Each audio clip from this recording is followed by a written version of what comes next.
हो रही है।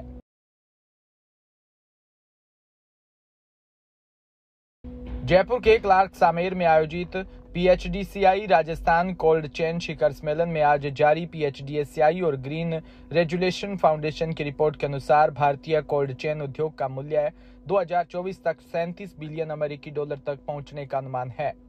रिपोर्ट भारत में कोल्ड चेन क्षेत्र की तीव्र वृद्धि और अपार संभावनाओं की ओर प्रकाश डालती है, जो इसकी वर्तमान स्थिति, चुनौतियों और अवसरों के बारे में बहुमूल्य जानकारी प्रदान करती है। भारत की बढ़ती आबादी और लंबे समय तक सामान्य रूप से नहीं रख पाने वाली वस्तुओं की बढ़ती मांगों के कारण कोल्ड चेन उद्योग का तेजी से महत्व बढ़ा है। संपूर्ण आपूर्ति श्रृंखला में तापमान संवेदनशील उत्पादों की गुणवत्ता और सुरक्षा सुनिश्चित करने में एक महत्वपूर्ण कड़ी बन गई है। रिपोर्ट कोल्ड चेन उद्योग के विकास को सुविधाजनक बनाने में सरकारी पहल की भूमिका पर भी जोर देती है। केंद्र और राज्य सरकार ने इस क्षेत्र में महत्व को पहचाना है और इसके विकास का समर्थन करने के लिए विभिन्न उपायों को लागू भी किया है।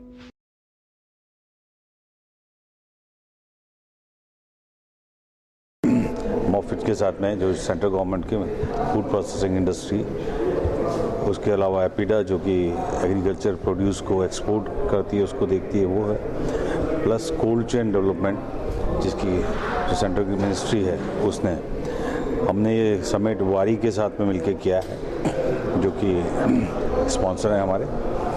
कोल्ड चेन इंडस्ट्री में जैसा कि अभी आपने स्टेज पे भी देखा होगा, सब एक्सपर्ट्स की राय ये है कि हमारे यहाँ पे एग्रीकल्चर का जो प्रोड्यूस है उसमें मेनली जो वेजिटेबल्स है उसका करीब 8.9% वेस्टेज होता है और फ्रूट्स जो हैं वो करीब 11.7% वेस्टेज है। तो ये बड़ा वेस्टेज है जो मिलियंस ऑफ डॉलर्स में हमारा लॉसेज होता है। इस लॉसेज को हम कैसे बचाएं, उसके लिए जो नई technology food processing industry face कर रही है कोल्ड चेन के लिए, तो कोल्ड चेन में आजकल नई इंडस्ट्री, नई टेक्नोलॉजी काफ़ी आ गई। जो पुराने स्टोरेज सिस्टम है वो ऑब्सोलीट हो गए हैं। नई टेक्नोलॉजी में टेम्परेचर कंट्रोल करना, उसको साथ में वाइबल करना इकोनॉमिकली, वो सबसे बड़ा एक चैलेंज है।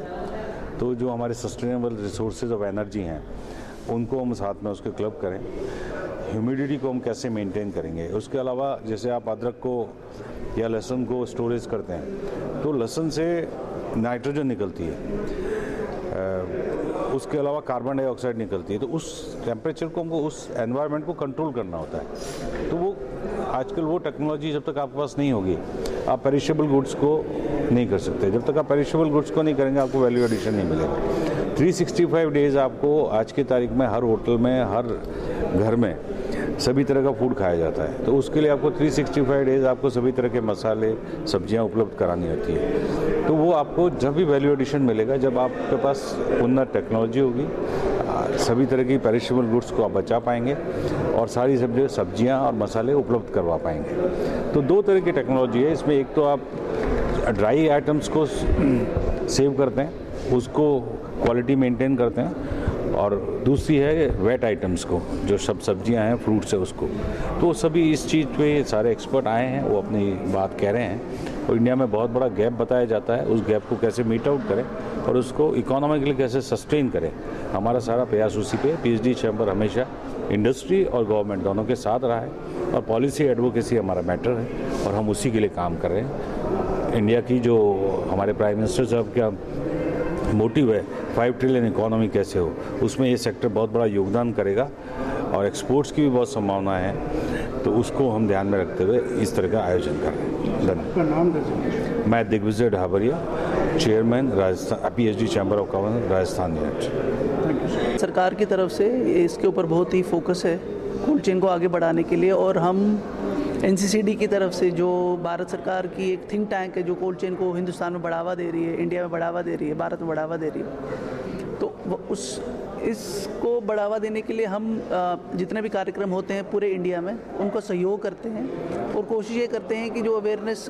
सरकार बताना चाहती है लोगों के बीच में, वो इन्हीं समिट्स के माध्यम के थ्रू लोगों तक पहुंचे और लोग इस जो सरकार की पॉलिसीज़ हैं जिसमें सब्सिडीज़ हैं, ग्रांट्स हैं, प्रोसेसिंग के ऊपर, कोल्ड स्टोरेज के ऊपर, ट्रांसपोर्ट के ऊपर, वो लोगों तक मिले और किसानों को इससे फ़ायदा और उनका जो आमदनी है उसमें भी बढ़ावा मिलता रहे।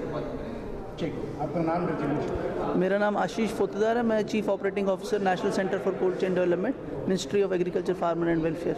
Thank you sir.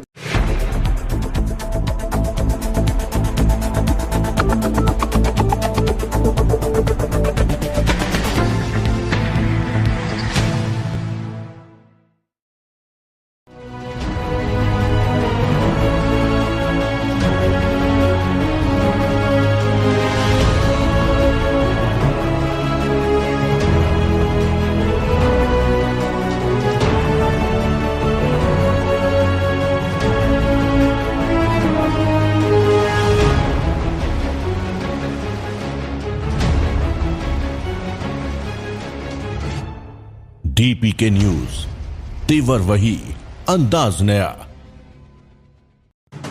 राजस्थान